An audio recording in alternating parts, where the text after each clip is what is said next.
President Trump has pursued aggressively his agenda of reforming U.S. trading relations around the world, using some of the most powerful trade laws on the books. And some members of Congress, such as Senator Chuck Grasso of Iowa, think some of those trade powers should be scaled back. We give the president some authority to negotiate, but quite frankly, in the 74 legislation and the 1963 legislation, we've delegated too much authority, and I'm for curbing some of that authority. But Republican Congressman Matt Gaetz of Florida thinks Congress needs to go the other way and add to the president's powers to control trade. We welcome Representative Gaetz to Bloomberg Now, coming to us from Capitol Hill. So thank you so much for joining us, sir.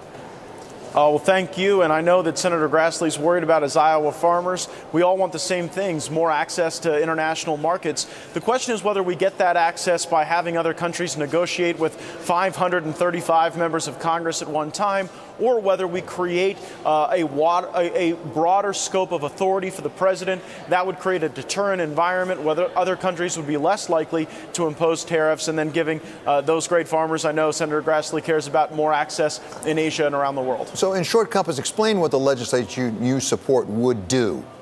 Yeah, I'm one of the sponsors of the Reciprocal Trade Act, which would give the president the authority to impose any tariff on another country if that country imposes that very tariff on us. For example, India has a 50% tariff on American motorcycles. We would then have the opportunity to impose that same tariff at the president's discretion if this legislation were to become law. And again, David, the goal isn't to have more tariffs. It's actually to have a freer trade environment. But if other countries knew that our president could go to their level of a tariff, they would be less likely to discriminate against U.S. goods. So to pursue that point about lower tariffs, would you favor going the other way as well? If another country had lower tariffs than we do, would you favor our lowering our tariffs to those levels, such as trucks, for example, from Europe?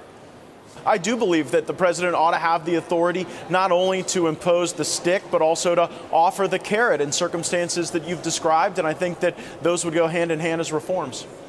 What about the Constitution? Because the Constitution ultimately really gives a lot of authority to the Congress when it comes to trading relations. And is the Congress really given up a lot of that?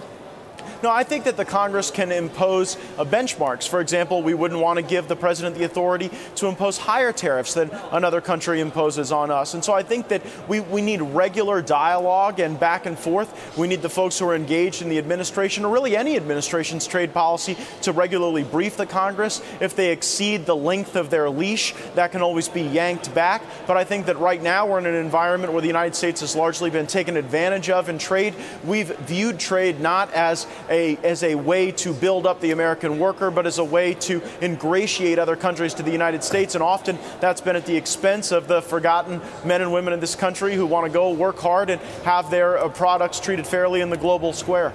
So, Congressman, give us a sense of what you're looking for in the State of the Union address tonight on the specific subject of trade, because I've read some places that some, if I can call them trade hawks, are worried the president might get a little wobbly here on China. They may be backing off some, and in fact, he should be more aggressive. Is that your attitude?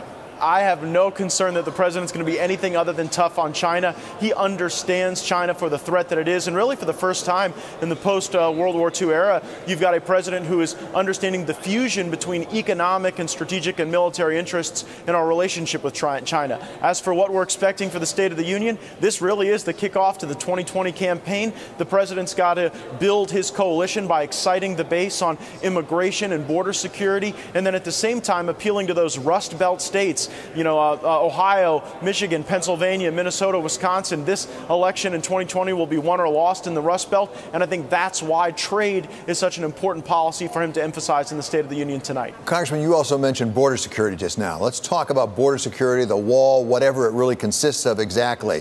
What do you expect the president to say on that subject? And let me be very specific. Are some of your Republican colleagues starting to back off of the president's position? No, I think that what the president will do is point out the hypocrisy with members of the Democratic Congress who have in the past supported border security and barriers and fencing and walls.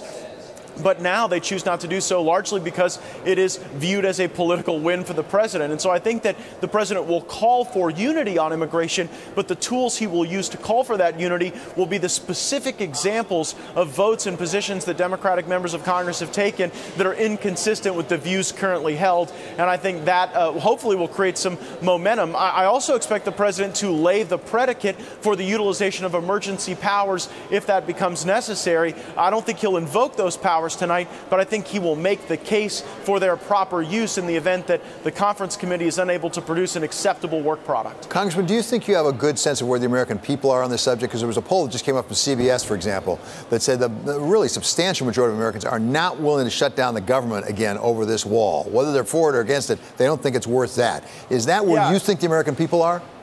In a weird way, the last shutdown, as painful as it was, paves the way for action, even if it's executive action following the State of the Union, because you're right, the American people do not want a shutdown, and I think that they would view the president's use of his executive authority as preferable to another shutdown, and that may be the only way out of this. Give the president a win on his wall, give the country a win on avoiding the shutdown, and then move forward addressing trade and some of the other issues that I think will be central to the 2020 campaign.